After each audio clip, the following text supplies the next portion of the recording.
Hi, I'm Brian Hazelgren. Welcome again to another segment in our program in entrepreneurship and understanding what it's like to truly own and operate a successful business. This is something really cool. I'm glad you're here. I'm glad that you're, again, taking some time to go through a few ideas and a few things that I can pass along that may help you with your decisions as you launch a business, as you grow your business, and how you operate your business. But this particular segment, I want you to focus on some questions that I've developed that you really need to ask yourself before you launch this business. So this particular segment is called 10 questions you need to ask yourself before you launch a new business. Okay? So let's get started with that. The first area that I want you to focus on is, can you afford the risk? Can you afford the financial risk? I'm talking about financial risk here, that many new ventures, when you jump into those, into that venture, can you afford the risk of actually losing the money that you're going to be putting in? That's the question you have to ask yourself. You have to ask yourself whether or not this new venture will succeed based off of all of your research, your plans that you've put together, the capital that you have available to you, the capital that you will even raise. This is where we have to start figuring out if this new venture is going to succeed, and can you afford to lose the money that you're going to be putting into this, or other people's money, that OPM is what we call that, other people's money that may be in the venture as well. So can you afford the risk? The next one, it's been reported by the SBA, the Small Business Administration, that about 2/3 of all small businesses launched, or about 66% of all small businesses launched, will survive 2 years. So what happened to the other 36%? Well, they went out of business in the first 2 years. And even out of all those companies, only 21% will survive 7 years. Those are not good odds. So just so that you're aware as you're jumping into this, I don't want you to become a statistic. I want you to be successful. I want you to keep going and growing your business well past the 7 years that the SBA is tracking when businesses come and go. That's kind of an interesting thing to think about, though. When your capital is at risk, how long do you think you're going to be able to survive this particular company? Will the market shift? Will your product become obsolete if you don't innovate and you don't come up with new products? So there's a lot of things that would go into the mix there, but I guess you have to just know about the fact of the statistics that are out there. 2/3 of those businesses won't survive 2 years, and 21% will only survive 7 years. So the odds are not always in our favor as we launch these new companies. Can you afford the risk? Honestly, when you ask yourself that question, if you start putting together the financial projections and the different scenarios and work through month to month for your first year, what those numbers may look like for your sales forecast, for your costs that are associated with selling your products and services, for the employees that you'll need to be bringing on as that first year goes by. And I want you to always remember that in your first year, focus on month-to-month results on your forecasting. And then total that out at the first year of the year. Excuse me, at the end of the year, end of the first year.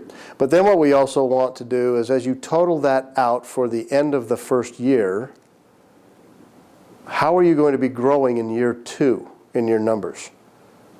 Because whatever you feel like you're going to be bringing in, cut that in half, and then cut it in half again. Because it doesn't always happen as we plan it. And then as you figure out what you're going to be spending, double that. Because that's what it's going to take to launch your companies in many cases. Now, I know that we all have had great success in forecasting, and I'm just telling you that from my own experience from several decades of doing business, is that whatever you plan on spending, just in your mind, double that, and you'll probably end up right. But for the first 6 to 12 months as you launch this new business, can you afford the risk of carrying yourself, your family, for that first 6 to 12 months? Because that's where you're going to start looking at, this business may not be making any money in the beginning, and I also have my costs involved, and if you've got employees involved, then they have to be paid first, just so that you're aware of that. And so the first 6 to 12 months, are you going to be stable with your own finances to carry you through? Okay, next question. Are you ready to give up your current lifestyle? I mean, think about the fact that you get up and you go to a job and you work from 8 to 5 and you go to through the traffic in the morning and go through your day and probably pretty much the same routine, and then when you come home, you're done and you can put that aside. Well, that's a lifestyle that doesn't really happen with entrepreneurs. Unlike working for others, your own business will require longer work weeks and fewer vacations. Well, some people may not want to do that.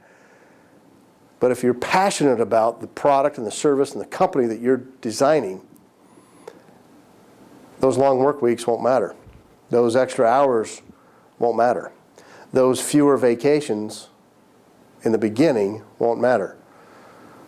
Because your lifestyle is going to change as an entrepreneur.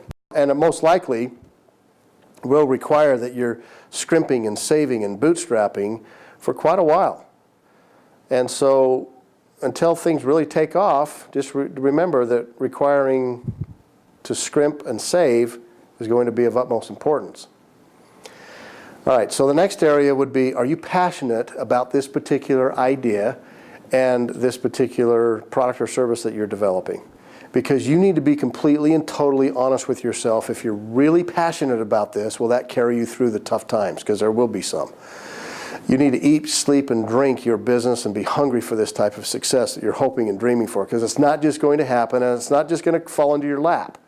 You need to work it. You need to be passionate about it. You need to be motivated by the fact that you have your own company and that you're passionate enough to work 14 hours, 16 hours a day to make something happen, and even on weekends, and skipping that vacation, and sometimes even skipping some of the things that you want to be involved in your own simple daily routine that may take place.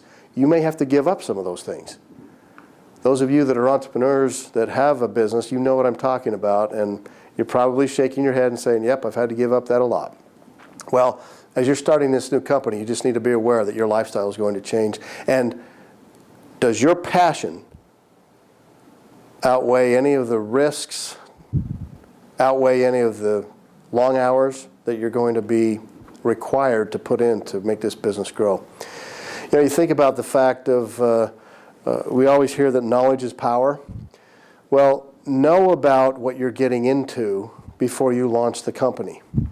Know about the type of industry that you're jumping into, the kind of people you're going to be working with, the customers that will resonate to your product or service. Go into an area that you have, how can I put this? Go into an area that you're interested in and that you have similar interests in and that you have some knowledge behind what you're doing. Let me give you an example. When Jared started a company several years ago, he was working for someone who they were doing credit card processing. And that credit card processing was something that he looked at and said, look, I'm in the IT department. I think I can do it better than what they're doing. They've got all these systems that are broken and they're not working very well. I think I know that information. I know it really well. Maybe there's an opportunity for me to cut those rates because I think they're gouging the customers really bad. I think I can cut these rates even in half, save the consumer some money, even give them free equipment and not charge them for that as well, because I know how this system works. Well, Jared at the time was 16 years old. Now when you fast forward 7 years later, he had started a company, he had done well, he had made an incredible amount of money all of a sudden because he ran a business that was better than what his competition was that he used to work for. But he brought that knowledge with him. He brought the knowledge to say, okay, I know this stuff, but I can do a better job. I can build a better mousetrap. So that's the area, is go into the area, that's what I wanted to bring forward, is that when you're going into whatever your business you're thinking about, make sure you have some good knowledge about the industry, about the consumers, about the products and services, and how you can make a good go of it. Because it won't be impossible to succeed in a business that you're just starting in fresh and new and you don't know anything about, because there are systems that you can buy into, like a franchise, where if you follow their system, you will be successful. I'm not saying that it will be impossible to succeed if you don't have that particular knowledge. It will just make it a little more difficult. So that's really it on that area. The next area, are you a self-starter? Are you motivated by getting up every morning and running this business? Because entrepreneurs need to be able to take a good amount of rejection. If you're raising capital, you're going to be rejected. Just trust me on that. If you're selling a product or a service that maybe someone may not want, they may reject what your offer is or reject you in the sales process. But entrepreneurs need to get a stiff backbone and realize that they need to be able to handle and take rejection well and to keep going.